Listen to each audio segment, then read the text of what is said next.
आणि आता आणखीन एक महत्त्वाची बातमी, पुलवामा हल्ल्यानंतर भारत आणि पाकिस्तानमधील तणावामध्ये वाढ झाली आहे। भारताकडून प्रत्युत्तर मिळण्याची शक्यता लक्षात घेऊन पाकिस्तानने ही युद्धाची तयारी सुरू केली आहे आणि त्याचनुसार सीमेवर असलेल्या हॉस्पिटल्सना सज्ज राहण्याचे आदेश या ठिकाणी देण्यात आले आणि या संदर्भात पाकिस्तान प्रशासनाकडून हॉस्पिटल्सना एक पत्रकही पाठवण्यात आले। प्रत्येक हॉस्पिटलमधील 25% बेड हे जखमी सैनिकांसाठी आरक्षित ठेवण्यात आले आहेत। पुन्हा एकदा अपडेट घेणार आहोत आमच्या प्रतिनिधींकडून। याच पार्श्वभूमीवरती आपण पाहतोय दहशतवादाची पाठराखण करणाऱ्या पाकिस्तानला या ठिकाणी या पार्श्वभूमीवर हा जो हल्ला सातत्याने होत आहे आणि पुलवामामधला एक मोठा दहशतवादी हल्ला या ठिकाणी झालाय आणि त्याच पार्श्वभूमीवरती जो पाकिस्तान आणि भारत देशामधला जो तणाव आहे तो वाढलेला आहे आणि सीमेवरती या अनुषंगाने एक तणावाच्या पार्श्वभूमीवरती एक मोठा निर्णय घेण्यात आले। प्रशांत लीला रामदास आमचे प्रतिनिधी अधिक तपशील देत आहेत। प्रशांत, काय अपडेट आपण पाहतोय? तणाव वाढलाय आणि त्या पार्श्वभूमीवरती एक मोठा निर्णय आदेश या ठिकाणी देण्यात आलेले आहेत। खास करून भारत आणि पाक सीमेवरती जिथे जम्मू पाक व्याप्त काश्मीर आहे त्या भागामध्ये मोठ्या प्रमाणात युद्धाची तयारी सुरू झालेली आहे। या भागामध्ये असलेल्या बंकर आणि इतर ठिकाणी जे साहित्य पडून होतं ते हटवण्यास सुरुवात झालेली आहे। पाकिस्तान सरकारला वाटतं की कुठल्याही क्षणी भारत आणि पाकिस्तानचं युद्ध होऊ शकतं। याचमुळे तिथल्या जे HQ आहे ज्याला आपण लष्कराचे एक अत्यंत महत्त्वाचं केंद्र मानलं जातं त्या केंद्राच्या वतीने आदेश देण्यात आलेला आहे, खास करून हक्का आर्मी लीडर्सच्या वतीने, की परिसरातल्या ज्याही सिव्हिल्स आणि खास करून सामान्य नागरिकांचे रुग्णालय आणि सोबतच लष्करी रुग्णालय या दोन्ही रुग्णालयांमध्ये अतिरिक्त तयारी करावी। कुठल्याही क्षणी युद्धाची तयारी युद्ध होऊ शकतं, त्यामुळे अतिरिक्त बेड उपलब्ध करून द्यावे, औषधी उपलब्ध करून द्यावी।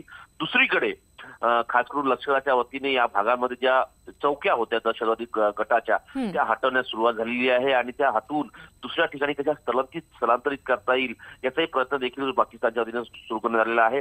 या भागामध्ये आत्मघाती दस्त पथक असतं जे तयार होण्याची प्रक्रिया या LOCच्या भागामध्ये होत असतं, खास करून पाक व्याप्त काश्मीरमध्ये। आणि या सर्व पार्श्वभूमीवरती दोन्ही सीमांमध्ये तणाव आहे आणि ज्या पद्धतीनं या भागामध्ये आता युद्धाची तयारी सुरू झाली याचा अर्थ मोठा धसका पाकिस्तानने घेतलाय, त्याचमुळे या प्रकारची ते तयारी करत आहे। आणि या पार्श्वभूमीवर अशीच अपडेट आमच्यापर्यंत पोहोचवत राहा। एकूणच सीमेवरचा जो तणाव आहे तो वाढल्याचं बघायला मिळतंय। धन्यवाद प्रशांत या माहितीसाठी।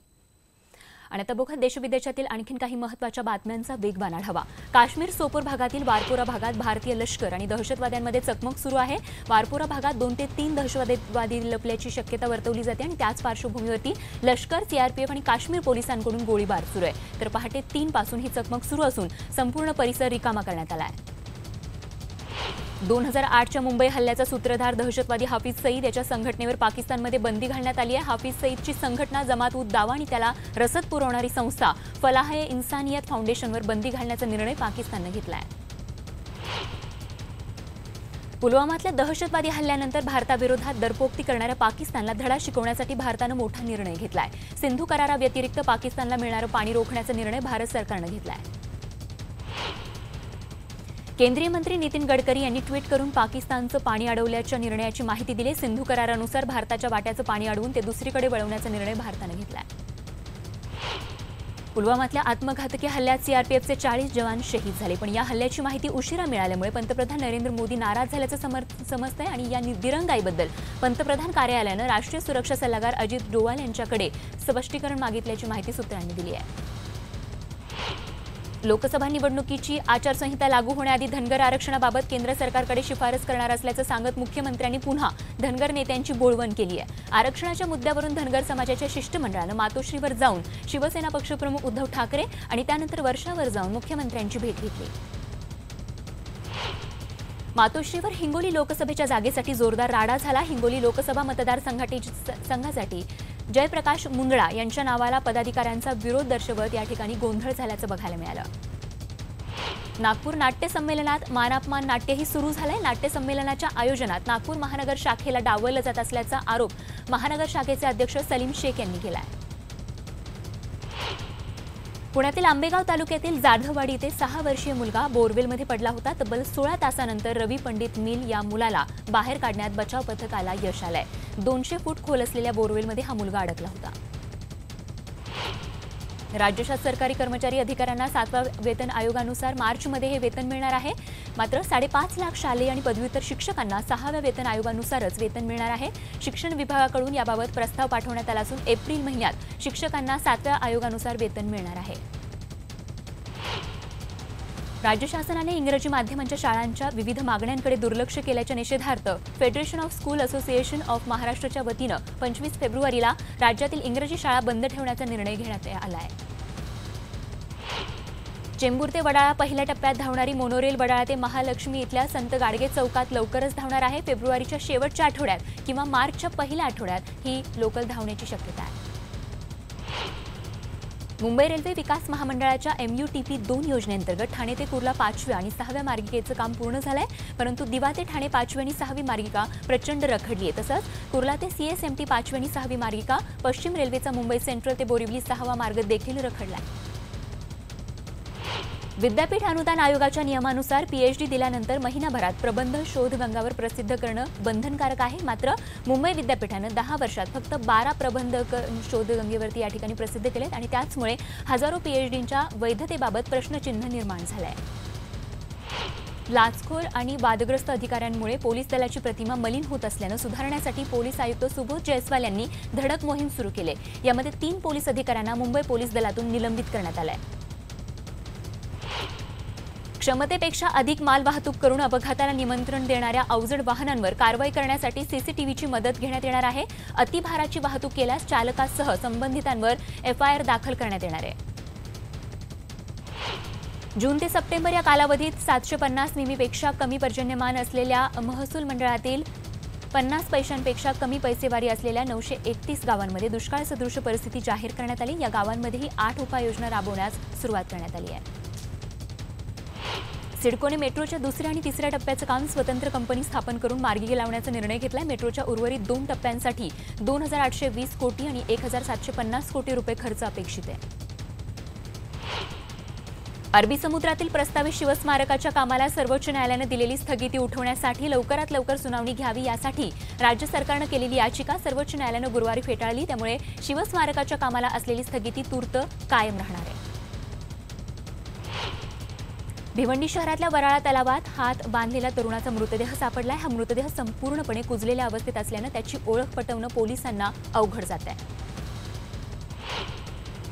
मध्य रेल्वेच्या कर्जत रेल्वे स्थानकातील रेल्वे पादचारी पुलावर असलेले ATVM मशीन धूळखात पडली. 1 वर्षांपासून या ठिकाणी प्रवासी तिकिटाच्या सोयीसाठी खरं तर 1 वर्षापूर्वी ही मशीन या ठिकाणी बसवण्यात आली होती. मात्र या मशीनचा इतर प्रवाशांना फायदा होत नाहीये.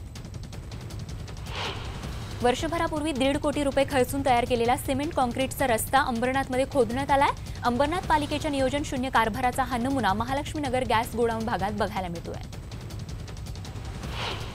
मुंबईतल्या घाटकोपर मानखुर्द लिंक रोडवर एका क्रेनला अचानक आग लागली. या क्रेनचे टायर सुद्धा फुटले आणि अग्निशमन दलाच्या 2 गाड्या घटनास्थळी पोहोचल्यावरती आग विझवण्यास सुरुवात झाली. तर सुदैवाने यामध्ये कोणतीही जीवितहानी झालेली नाहीये. मुंबईमध्ये आरोग्यवर्धिनी केंद्र लोकार्पण सोहळा आयोजित करण्यात आला होता. या कार्यक्रमाचा राज्याचे आरोग्यमंत्री एकनाथ शिंदे, युवासेना प्रमुख आदित्य ठाकरे तसंच राज्यमंत्री अर्जुन खोतकर यावेळी या कार्यक्रमस्थळी उपस्थित होते. महाराष्ट्र राज्य महिला आयोगाच्या अध्यक्षपदी विजय रहाटकर यांची फेरनियुक्ती करण्यात आली आहे. 3 वर्षांचा कार्यकाळ संपल्यानंतर आता पुन्हा एकदा पुढच्या 3 वर्षांच्या कार्यकाळासाठी त्यांना पदभार देण्यात आला आहे. मुंबईचं प्रवेशद्वार असणाऱ्या गेटवे ऑफ इंडियाचं आता डिजिटल स्वरूपामध्ये जतन केलं जाणार आहे. अत्याधुनिक उपकरणं आणि कॅमेरा वापरून त्रिमितीय स्वरूपात गेटवे ऑफ इंडियाचं कायमस्वरूपी संवर्धन केलं जाणार आहे. पुण्यामध्ये एका रिक्षा चालकानं आपल्या रिक्षाला अनोख्या पद्धतीनं सजवलंय. त्यामुळे आपल्याला रिक्षामध्ये बसल्यावर बागेत बसल्याचा फील येऊ शकतो. टाटा पॉवर कंपनीच्या HR विभागाचा मेल ID हॅक झाल्याची माहिती हाती आली आहे. पवई पोलीस स्थानकामध्ये तक्रार नोंदवण्यात आली असून कंपनीतल्या एका कर्मचाऱ्याविरोधात इतर कर्मचाऱ्यांना मेल करण्यात आले. मुंबईच्या किमान तापमानात वाढ झाली असली तरी कमाल तापमान मात्र उर्वरित राज्याच्या तुलनेत दिलासादायक आहे. तापमानामध्ये ही वाढ दिसत असली तरी अजून उन्हाळ्याला सुरुवात व्हायला वेळ आहे. नवी मुंबईत लवकर 30 AC इलेक्ट्रिक बसेस धावणार आहेत. केंद्र सरकारच्या माध्यमातून हा उपक्रम राबवला जातोय. प्रदूषण वाहतूक कोंडीनं हैराण झालेल्या नवी मुंबईकरांना इलेक्ट्रिक बस चांगला पर्याय ठरतील असा सरकारला विश्वास आहे. नाशिक पोलीस आयुक्त रवींद्र सिंगल यांची बदली करण्यात आली आहे. आता विश्वास नांगरे पाटील नाशिकचे नवीन पोलीस आयुक्त असणार आहेत. ठाकुर्ली रेल्वे स्थानकात काळजाचा थरकाप उडवणारी ही दृश्य सीसीटीव्हीत कैद झाली आहेत. महिलेनं लोकल येताच रुळावर उडी घेतली तर ठाकुर्ली रेल्वे स्थानकात तैनात असलेल्या आरपीएफच्या जवानांनी प्रवाशांच्या मदतीनं या महिलेला सुखरूप बाहेर काढलंय. घाटकोपर इथल्या आरसीटी मॉलमध्ये आर्ट फेस्टिवलचं आयोजन करण्यात आलंय. या आर्ट फेस्टिवलमध्ये संगीत, नृत्य, कार्यशाळा, कलावस्तूंचा आनंद तुम्हाला घेता येणार आहे. महत्त्वाच्या बातम्या थोडक्यात. जम्मू काश्मीरमधील पुलवामा हल्ल्यावरून राजकारण सुरू झालंय. लष्कराच्या जवानांवरील हल्ल्यानंतर संपूर्ण देश शहीदांच्या दुःखात असताना पंतप्रधान मोदी मात्र कॉर्बेट पार्कमध्ये एका फिल्मच्या शूटिंगमध्ये व्यस्त होते असा आरोप काँग्रेसने केलाय. सीआरपीएफच्या जवानांना श्रीनगरहून दिल्लीला जाण्यासाठी विमानसेवेचा लाभ मिळणार आहे. या जवानांना सुट्टीवर जाताना सुद्धा विमान प्रवासाची सुविधा मिळणार आहे. कोइंबतूर शहरातील एका चौकात एका बाईक चालकाला एका कारनं समोरासमोर उडवल्याची घटना घडली. या अपघातात बाईक चालक तब्बल 15 फुटांवरती उडालाय. ही संपूर्ण घटना सीसीटीव्हीत कैद झाली आहे. लोकसभा निवडणूक 10 टप्प्यांमध्ये होण्याची शक्यता आहे. मार्चच्या पहिल्या आठवड्यात 5 किंवा 6 मार्चला लोकसभा निवडणुकीची घोषणा होण्याची शक्यता आहे. उत्तर प्रदेशात लोकसभा निवडणुकीसाठी सपा आणि बसपा यांच्यातील जागा वाटपाचा फॉर्म्युला जाहीर झालाय. लोकसभेच्या एकूण 80 जागांपैकी बसपा 38 तर सपा 37 जागा लढवणार आहे. हिमाचल प्रदेशच्या कुलूमध्ये मुसळधार पावसामुळे एक जीप थेट दरीत कोसळली आहे. सुदैवानं जीप चालक वेळीच बाहेर पडल्यानं त्याचा जीव वाचलाय. राजस्थानातील अजमेरमध्ये राहणाऱ्या एका वृद्ध महिलेनं भीक मागून जमा केलेली रक्कम शहीद जवानांच्या कुटुंबियांना देण्यात आली आहे. गेल्या वर्षी या महिलेचा मृत्यू झाला, मात्र तिच्या अंतिम इच्छेनुसार तिनं साठवलेली 6,61,000ची रक्कम पुलवामातल्या शहीद जवानांच्या कुटुंबियांना देण्यात येणार आहे. आणि या बातमीसह नमस्ते महाराष्ट्रमध्ये आणखीन एक छोटासा ब्रेक. लगेच परत येतो. बघत रहा फक्त न्यूज 18 लोकमत.